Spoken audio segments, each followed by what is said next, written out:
today about migration of legacy system to big data, to better scalability, and it's pure practical experience of what we did before, and it's dedicated not only to our history but also what we do currently and also to our future, what we are doing right now. You know, from time to time, we call it from time to time, but actually sooner or later every system gets to this animal state. And the problem is nobody really knows what is exact reason of their death, but most relevant suggestion or assumption or hypothesis of this is just they didn't survive their scale. They died before they cannot feed so big animal. And information systems are often getting to this state. This is critical reason for us why we have moved to big data world. And 2 years ago we had almost nothing regarding to big data stack. Today we have this state. That's a small picture, yeah? And yeah, I don't go to really big details, deep details, just you see the logos and you can check it yourself. File system layer, Apache Hadoop HDFS, Yarn resource manager, which coordinates all the resource usage, how we spend our CPU cores, memory, and so on and so forth. Analytical engines, MapReduce, Spark, okay, HBase as data storage, structured data storage, and Hive attached to it for simplified job. And yes, we have higher layer like Spark, like here Kafka is for messaging, and Solar for search and integration between HBase and Solar like Lily to replicate all the data. And yes, we are using Scala and Java technologies, and of course medical healthcare is our primary expertise, primary subject area. This is our big data stack, and of course we do normal stack of good Java technologies. I expect you do the same, or almost the same. What we had before. Normal healthcare system, normal information system is very often like this. We have a lot of clients doing their own SQL databases. By the way, if you have slide share access, you can just locate by my name this talk and all the slides locally, so you can use just phones. And if you do all the stuff we need to handle incoming stream of data from healthcare providers, from everyone who does the service, who has medical records, medical data, and we need to send out something for payers like insurance companies and other businesses that should look to the outcome streams, what is really needed to be done with this patient, maybe risks analyzing, payments, and so on and so forth. And we need to process this on inbound side, on outbound side, just at least to transform the data, store them, respond to requests from customers. Okay, I have sent you this medical data, where it is? I don't see it in my application. Where is it? Okay, and we need to answer this question. The problems, not yet problems, but key characteristics. This stream, inbound stream, is pretty high. Outbound stream is pretty complex. You should process data in various formats and maybe do really critical analysis to form really complex structures often. Yet, you receive much more data than you need, and you need to maintain retention cycle, data retention cycle. It's about archiving, deleting data, and so on and so forth. This stream is much more serious than amount of data you need really. And even to satisfy minimal cases where clients ask for minimal support, you should do some archiving and analyze on outbound side. Where is the problems? First problem is we have too much SQL data, and it is common trace of all of systems like this. We have really huge stream of inbound data. It's something unbelievable. It's maybe billions records per month, something like this. We have really complex stream of collecting data for reporting, for risks analyzing. And we have yet to answer questions, okay, if there is an error, where is the error? And we transform all the data here. You see, all the major system components have these issues. It's scalability issues. Yeah, I have started to see this strange animal already dead. And we have moved to big data. For what? First of all, everybody needs to store data. And the problem is not only to buy hardware, but to buy it after yet months, year, and expand existing system. We have CPU requests. It's good that we should scale, but the problem is, okay, now we have to calculate something really complex for this application, or for that application, or for all the applications. And yet we should scale every day. And we should share this CPU with this processing power. And yet, one trace.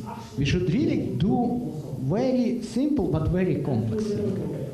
The structures inside SQL, it's tables. It's something not human friendly. It's to collect any subject matter object, you need really to process it with very serious intensity. We do very large job to get normal human objects. And there is problems regarding to data formats and data formats exchange, transition, transformation, and so on and so forth. And big data partially could solve these problems. And what is the problem here? All of this has one common source.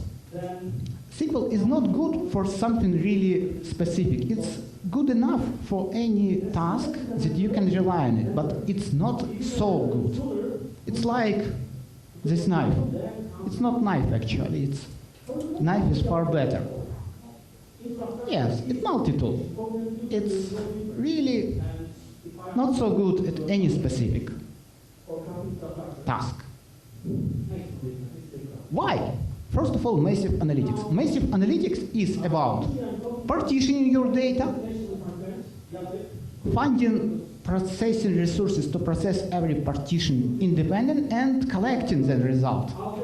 Result could be collected in a very complex way. It's not so simple task as many people think. But for SQL, even to collect any reasonable human understandable structure, you need to consult for several tables. And if you have something like millions of such objects, you need to consult for several tables for everyone. Here, patient data, something like, okay, it's person, it's data about this person, first name, last name, and so on and so forth.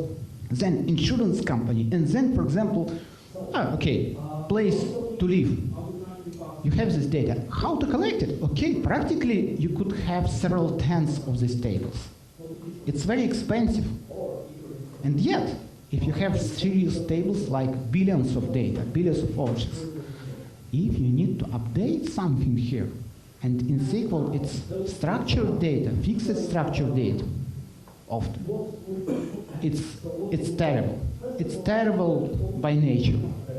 Sooner or later, any SQL system gets to this cat carrier state. You're constrained. You cannot do any reasonable change in it. And yet, you cannot partition your data normally. You should think about every byte here, how to partition it for scale, for scalability. And yet, normally, we process SQL data just taking them out of server and process it on client side. If you need to process really massive data, how to partition and process it? To do just text log storage, you don't need SQL. You need something more adapted to your tasks and more simple. And we can decide we are doing this very, very good plan. SQL is out. We go to Hadoop and HBase, and all the analytic works here, and all the real-time processing works here, OLTP works here. Perfect. It doesn't work this way, by the way. Why Hadoop? Why Hadoop? And actually, I support this choice for many information systems. First, your Hadoop is open source. No any company in the world to dictate you where it should go. If you buy, for example, Vertica from HP, or okay, you can buy really big amount of solutions. Vertica just one very common example of this. If HP tomorrow gets to some crazy idea, you cannot resist. With Hadoop, you have open source. And you have horizontal scalability. If you have today one server, you go for 2, 10, 100. If you go to some crazy proprietary solution, adding every resource costs you more. 5% result could cost you twice. But here you have almost linear scalability. And yet it's done by software, not by special hardware. It's why Hadoop. 3 keys properties that really make Hadoop so bright opportunity, like this. This could be just one computer logically. No problem. You just go. Looks like one computer. Every day something fails. It's normal. 10,000 clusters, even if you have 15 years reliability period, 10,000 node cluster, every day something should fail here. It's normal for Hadoop to have failures and handle them. But Hadoop has one problem. It's too massive. It starts to process work too slow and provides really huge results. If you need just enter one object, you need something faster. And for this, we have Apache HBase. It's fast, reliable, and has most of Hadoop properties. How should we deploy it? Okay, physical servers, the same distribution of file system nodes, the same distribution of processing nodes, and the same distribution of structured storage, like HBase is. Everything is distributed the same way, linear. Yet with HBase we have ZooKeeper. It's perfect service. It's fantastically surviving some issues. If half of nodes and plus one survives, ZooKeeper is working. It's very fast, and it can solve things like distributed logs, like queues, something small but fast. I encourage you to look for this product for your project even without Hadoop. It's a pretty interesting solution. And finally, okay, we have started our journey with Hadoop 1, and now we are on Hadoop 2. Why? Because everything evolved just while we are thinking about this. And picture is slightly different. ZooKeeper is about coordination, HDFI is about file system, Yarn about resource manager, and MapReduce about distributed processing. Slightly different picture, but clear layers. Ogre has layers, Hadoop has layers too. Here is deployment. Almost the same, but now we have resource coordination, and now ZooKeeper is part of Hadoop infrastructure. Its first working solution went into production. Slightly different. Why? Because we keep SQL for real-time tasks, and we go periodic ETL for data on Hadoop. And here we do what we normally have done on SQL side, and it's much more effective. Just one example. Reporting that took actually weeks, it takes now hours or even half an hour. It's nothing compared to previous state, and data grows. So now we have much more data than before to report, to check, to analyze. But you see, plan is slightly different. Yet, when you do your distributed system, please know this. Previously, we have started this approach. SQL joins everything, forms data stream, and we go to cluster with single data stream. It doesn't work. Why? Because SQL doesn't scale linearly. You have 2 more data, and you have several times more complexity, several decades more, maybe. Here, we have decided to go other way. Several tables, simple streams. Joining is already beyond the border, so we are doing it in parallel. Much more performance. Okay, you see slight change. Transition from MapReduce to Spark. Okay, we don't go with our own power only. We actually use Cloudera experience for Hadoop distribution, for clusters. Yes, I cannot see it's the only one option. It could be an option for different distributions, but by now we are more or less okay with Cloudera. Definitely don't do everything yourself. There is number of options. What style is provoked by Hadoop? It is unified and simple. Simple components, unified, massive structure. And okay, now we have Hadoop solution. Where we go? What is next? Just one phrase that illustrates NoSQL in general.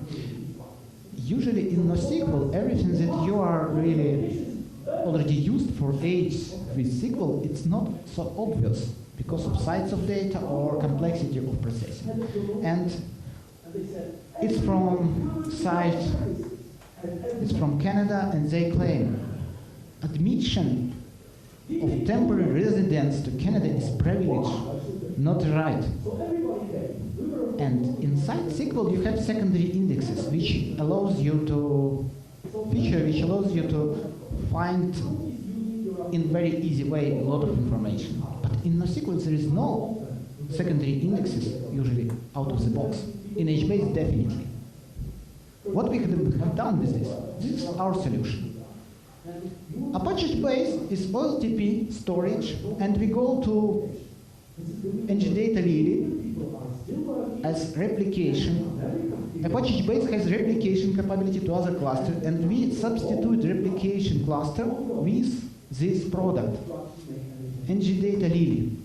And it transfers every data change inside HBase to index change inside Solar. Solar is a pretty good tool for searching, so it can do not only secondary indexes, but unclear search, facet search, engine. Actually, pretty robust tool. Lucene is engine for searching, and Solar is rubber around it to get it to some enterprise level state, reliability, fault tolerance, and so on and so forth. How it's built, how it's working, how it works. Client gets its data to Apache HBase, then you have replication to Lily. Lily gets it to Solar as indexes changes. Actually, data delete is translated to indexes delete to.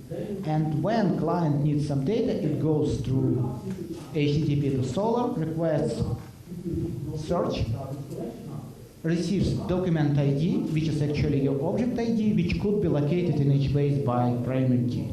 How it's working, pretty robust solution, scalable, fault tolerant in any node. Real time. We are going to real time actually, and what we have here, Nikolai Lyubenko, I think today will talk about Kafka. It's really fantastic tool for queuing. After it, I don't see why GMS is needed at all in this world.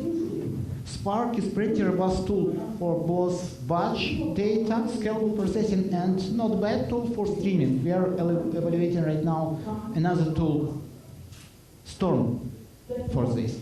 HBase is OLTP, so it works real time. NGData Lily works real time to replicate this data, and Solar has real time indexing. Everything is real time. It's how we intend to build our stack. And we can actually, this Kafka allows us to modify everything completely different way.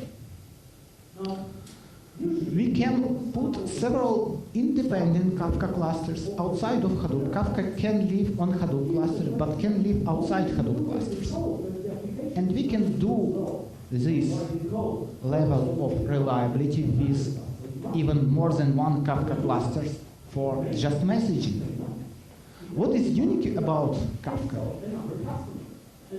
Clients can subscribe to the same data stream and can keep their cursors, and no data replication, copy, and modification is needed to subscribe just another client. It could just keep some cursor and just track their data queue. So your complexity doesn't grow with size and number of lines.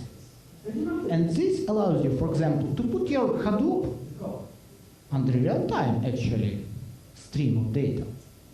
Put your Hadoop cluster down, perform maintenance, take it up, and get your data for this period of time. It's just maintenance and just reliability, which allows you to go real-time and don't go real-time on Hadoop.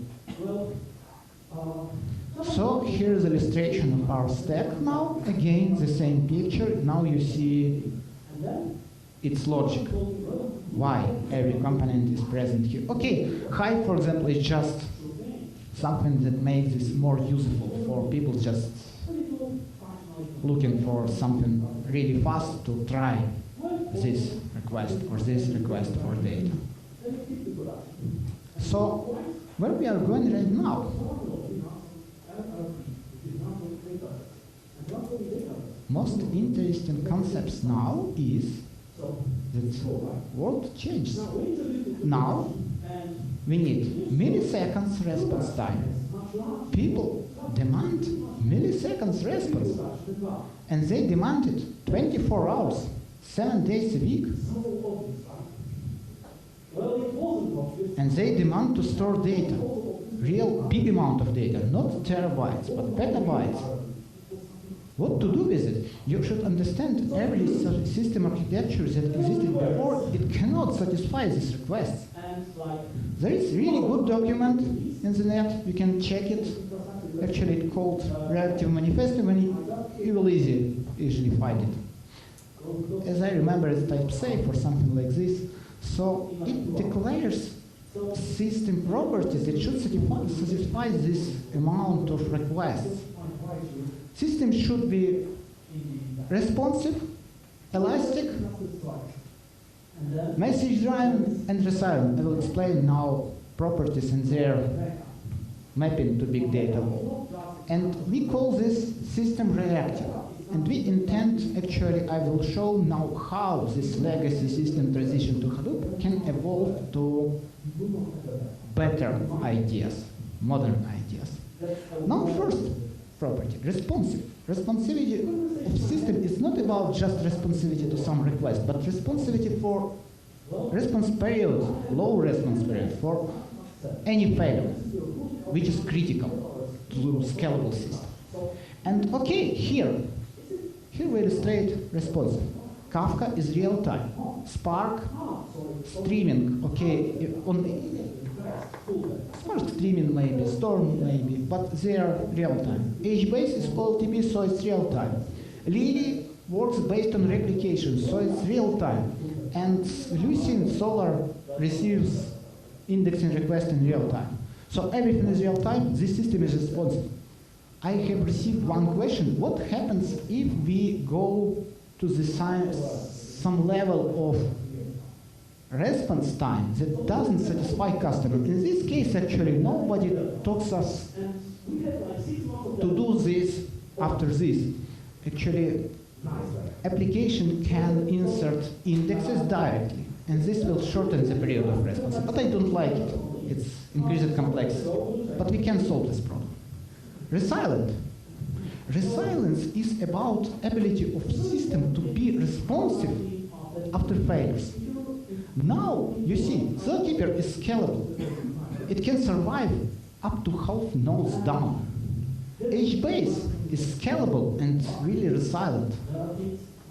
You can check it. It's now HBase 1 has actually feature to keep read availability of data regions even without downtime. Even fault tolerance is 100%, and he just keeps several replications, several replica of the same region. So it is really resilient. Lily can be installed just with unlimited number of nodes. And Solar is fault tolerant and scalable. So you see this model is working. Elastic. Okay, currently it's work in progress for most vendors, but it's done. So Yarn actually has ability to scale with more than one resource manager and node manager, which does most of Yarn work. It's really replicated. It can add nodes on the fly, remove nodes on the fly, so it's elastic. It's about ability to increase resources consumption when needed and free the resources when it is possible or needed. Hadoop itself can add node on the fly. You can see a lot of services doing this, cloud services. Apache HBase is slightly behind this process, but even here is some amount of work to provide this property. So this property maybe is not best property of reactive systems supported by Hadoop, but it's in progress and it's getting more and more serious. Message driving. It's really critical. It's not about just messages. It's about asynchronous operations. Here, you see, you have application, you go to Kafka, and this Kafka is just queue. Anybody can subscribe to it. If you need to add some functionality based on your application actions and you already have the stream of data, you don't have to modify your application to receive the stream. You just subscribe. For example, you have Spark, Hadoop, okay, they are processing, and you can subscribe even outside of these technologies. So it's really truly message-driven system. And okay, finally, what we have declared here and what is to be legacy system migration to big data, to Hadoop infrastructure, actually not only Hadoop. First, you cannot transit in one step. One-step transition, actually, don't plan your actions for a really long period of time. You should account that plan, they change. Second, you should change your brains first. If your brains are just SQL, they cannot adopt. If you just need write file and you go to SQL Server, first of all, get your brains used to idea that you can just store in on file system. If you have something working right now, even for after a year, you can discover that it doesn't satisfy your needs. No silver bullets, and bullets are changing. For example, Spark is an amazing tool, but it is not so good in terms of real time as many people do. For example, Storm is much better in features like processing objects by one. And as you progress, you will definitely pay more attention not to just functionality, but to operations and system properties like reactivity system, scalability, response. Functional, it doesn't evolve so much, but it's your data grew. For example, just in 1 year, our data grew in about 2 times. I think it could be even faster. Okay, any questions?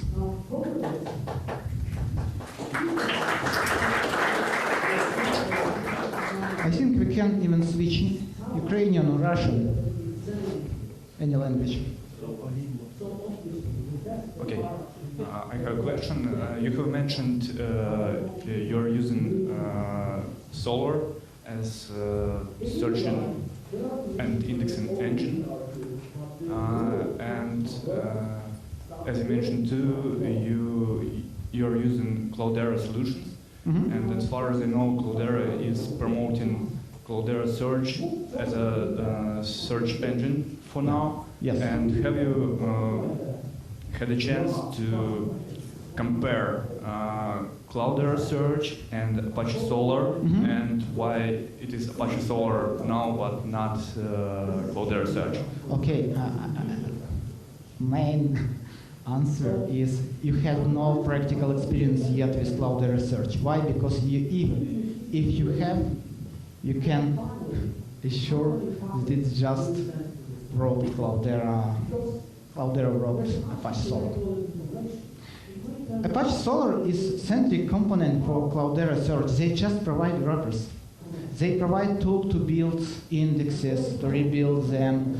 This one, by the way, is natural part of Cloudera solution. Actually, it's Cloudera Search, but with our interpretation. Cloudera Search is promoting several ways to implement searching. HBase can be scanned with MapReduce and form indexes, or it can be replicated to Lily, and Lily is part, actually, they call it HBase Solr, or something like this component is called. And there is Lily inside. We have done slightly better job. We have attached snapshots to HBase, which allows you not to query your service for real-time data, but build something like quick links for direct HBase storages. They're immutable. And you can iterate over file system data and go here. And go here without actually real-time request to HBase. And this is not already part of Cloudera Search. It's our own invention. But in Cloudera Search, there is another option to get Flume, and they officially do transformation with Flume and Solr. And this is part of Cloudera Search. So Cloudera Search is just another Cloudera-based proprietary box for this technology.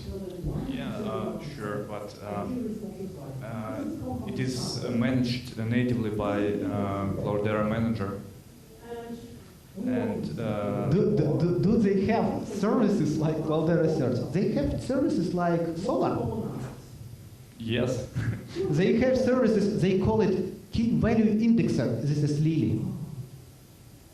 Okay, thank you. So And answered, yes? Yes, thank you. And one more question about migration between the old legacy systems and to new step with Hadoop.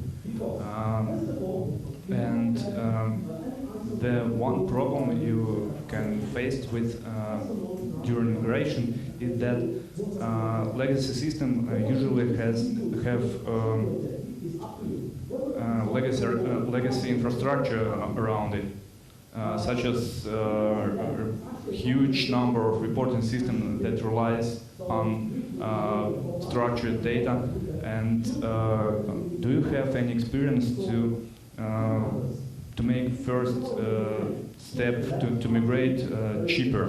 For example, creating some interface that allows the old legacy reporting system to rely on Hadoop, but via whole SQL interfaces? Well, first of all, you have mentioned probably that Hive is in our diagram. It specifically is here for analytics that don't know actually HBase API or any big data way to do it. So they do it as a prototype. They do it based on SQL this way. And when they can do it based on SQL, they can then, if they really need implementation, they can implement it using more robust approaches. But what you should do, you anyway should implement your storage here in big data in good way. If you don't get good way of storage implementation, you don't get any potential from big data. And yes, it conflicts with SQL, and this is why we have not migrated fully, but we have now ETL for analytics. Now we are more mature in this knowledge, and we are thinking about migrating, completely migrating all the data with real-time approaches, but it's completely different approach based on real-time streaming. Right, and it's really completely different because even if you have a SQL interface, you have completely different structure of it, yes, of data, and you have to make some some additional layer that can map the old functionality to new interfaces, or creating just another redundant layer of data that just copy data from. It cannot copy even. We have actually Hive that maps existing big data under HBase. So HBase data is just, they are transparent for Hive. It doesn't copy it and provide SQL functionality. Yeah. And yes, you can use things like Spark SQL yet for SQL interface for existing data. Sure, but yes, it changes. Maybe I not ask my question clear. Anyway, if you have data in HBase and you have Hive upon of it, and it can translate SQL to native Hive API, yeah? Mm-hmm. It could be one option. But the structure and I mean tables and relations between them are completely different. Yeah, it's definitely you need it. You need it to have. Otherwise, you cannot solve your question, your problems with data scalability. You will always have this problem with data collection, structure collection for several tables. One of the most precious property of NoSQL solution is to collect your data and lose your structure. And if you don't use it, don't go big data. You don't need it in this case. If you just need scalable solution, go HP vertical. Or go, for example, something that just provides VaultDB, one of the options. So just search SQL interface with scalability property. They exist. But big data and Hadoop is not only about SQL and structures. It's intentionally unstructured. So if you need structure, you should go different solution. But what you will lose? If you need to add data to migrate them, you will be constrained by existing structure. There is IBM solutions like HBase, but they are not cheap, and they are slightly anyway constrained in this case, and they don't go with linear, with horizontal scalability. So you will have a solution for scalability, but different solution. If you go Hadoop, it's slightly different approach. It's about this property. This property is key. This one. Yeah. Always remember this. You don't go to this property with SQL solution, even with all the scalability. Yeah, to have benefit from Hadoop, you have to to break this structure? It's not about Hadoop, it's about NoSQL. It's about scalability. It's about NoSQL. Scalability could be achieved in different way, but if your intention is to build human-friendly structures, you cannot go further with SQL. It's problem of data structures mapping. Disk, logical structure, your architect table, your memory storage, your brain, it's different formats, and you should align it. And SQL is pretty constrained in this aspect. And if you don't break it, you cannot win from it. If you have reporting, you will die here. Why? Because 2 times more data will provoke actually more relationship, not 2 times, and you will die from it. Any scalable or non scalable solution will die. Answered. It's my position, actually, personally. Okay, thank you.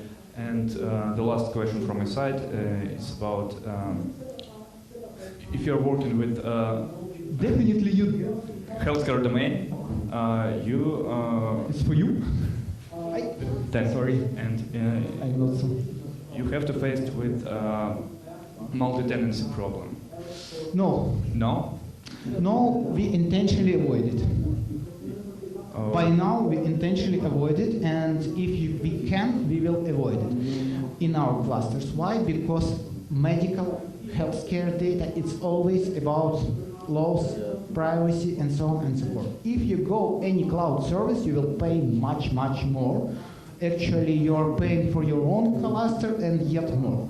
You can go multi-tenancy, but I'd like to avoid this. And multi-tenancy is only about some analytics and several jobs running and so on and so forth, but it's not about main production environment. And we isolate them just because of privacy, because of laws. It's about core data, but about how the end users from different tenants can be isolated from each other.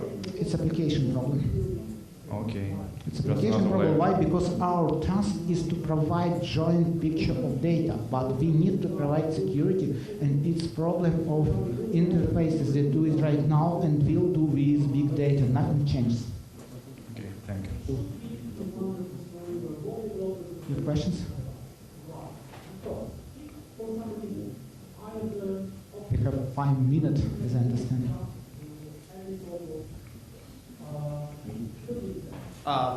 Do you have some, in your architecture, do you have some separation between real-time processing, data processing, and between some probably background data analytics? You know, because sometimes in some architectures you intentionally do it and kind of do some separation between huge data analytics in background and some real-time light processing. Well, usually we do real-time analytics all business day. Why? Because data is coming, and during the out of business hours we do something crazy. Yet we can actually always copy data to other clustering and do any torture with this data. So we have something like certification cluster, and it can be used by analytics for purposes like data tasting or data quality and so on and so forth. It's only read, of course, but it can be used for some, at least, verification tasks or system health monitoring tasks, periodic, and so on and so forth. So we don't intend to separate system. Why? Because it's increasing all costs, all complexity, all support, at least. And there is question always about privacy. So we should limit actually data access, and we limit it this way. Answered. Yes? Okay, yeah. And the second question, based on your experience of kind of evolving your system time, but based on your experience of evolving your system during the time, you know, migration and so on, what's the main have you faced some main, I mean, I don't know, bottlenecks or some problems with compatibility of different technologies, or just, I mean, main bottlenecks where you spot? First of all, about scalability. We migrated complexity over the time. It's not about compatibility, but it's about bottlenecks. This was terrific bottleneck, and this was our wrong initial assumption to do this, and we have done this. Second, you see in my real-time slides, here is the problem. How to keep real-time load and have Hadoop, and how should we upgrade it? For this, we need this transition. We should distinguish our data environment. Real-time processing should be here. Real-time queuing should be here and should end here. And here, we should be free to put Hadoop cluster into maintenance, at least for some short period of time. Here is the problem, really.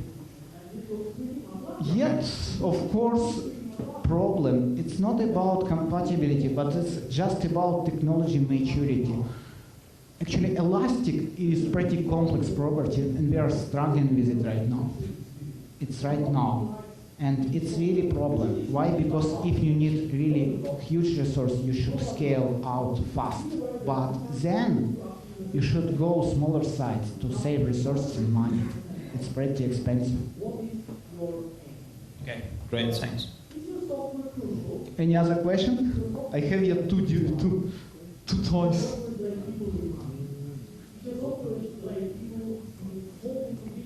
Yeah, so basically I'm really an SQL person, so and I would like to ask, how would you advise for application architecture to evolve? So basically what I'm building is just regular web applications, like, I don't know, many people, and I build them using this not scalable approach, doing the joins on the SQL part. Do you advise to build, to migrate to this approach from the very beginning, or migrate as needed? For instance, if I see that that the searches are taking much time, and I see that, hey, I may migrate to Elastic, start using Elasticsearch. Does it make sense to start application architecture from this picture, or? It's about business. It's about your business. Why? Because you could have this requirement, but could have not. If you have the budget and budget doesn't allow you to develop the technology, and actually you don't need, why to invest here?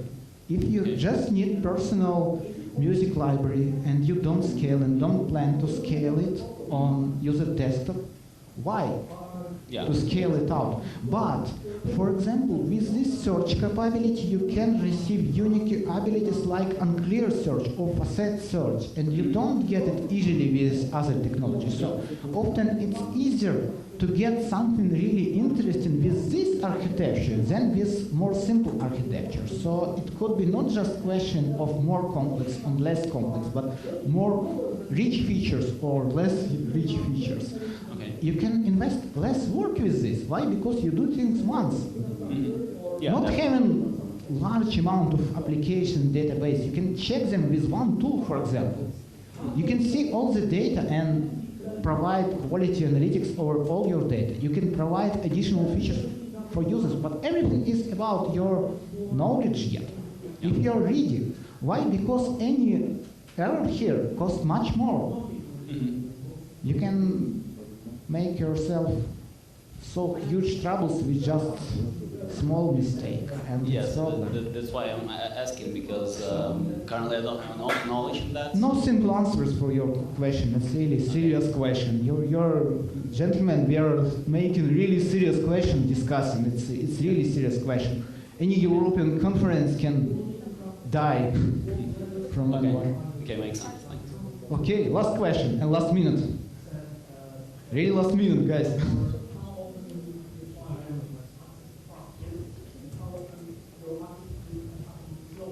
So first of all, thanks for this interesting presentation. I have exactly a question to this picture. Is it correct that all the data input goes into HBase, but all client interaction to get the data out of the system is via the Solr? Well, Is there a way to interact with HBase directly? So I'm wondering if I, as a client, update some data and I want to see the result of the update, does it have to go through all the way in the asynchronous? it's exactly how it works right now. So client puts data. Actually, there is application, synchronization, some components, wrappers, dividers, but they put finally data here after milliseconds. And here is replication, which again works in milliseconds and really transforms very fast and form actually REST calls to Solr to update indexes. And when it gets more load, it just batches such REST calls, so it scales well. And it could, every component here is located by ZooKeeper. Clients locate by ZooKeeper needed region server here. HBase by ZooKeeper locates replication destination, which is actually Lily here. Lily by ZooKeeper locates needed Solr cloud node.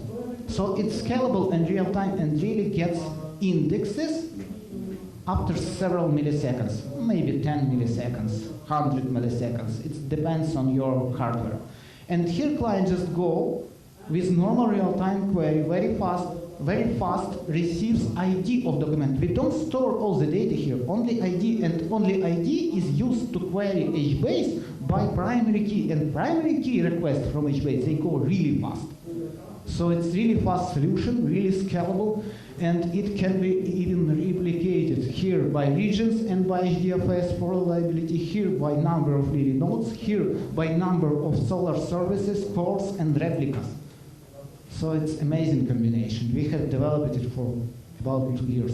So you're able to hide to the client that Yes. it's in fact a distributed messaging-oriented system. Clients only write data here, and everything works. Yes, they need, actually for search, they need to query directly HTTP. But everything here works in the shadow, and clients don't know even about this replication. We have another solution based on HBase replication, not replication, but coprocessors, with everything indexed inside HBase based on server-side coprocessors. But we selected this just because of search capability. Listening is so powerful, so we prefer this solution. Thank you. Last.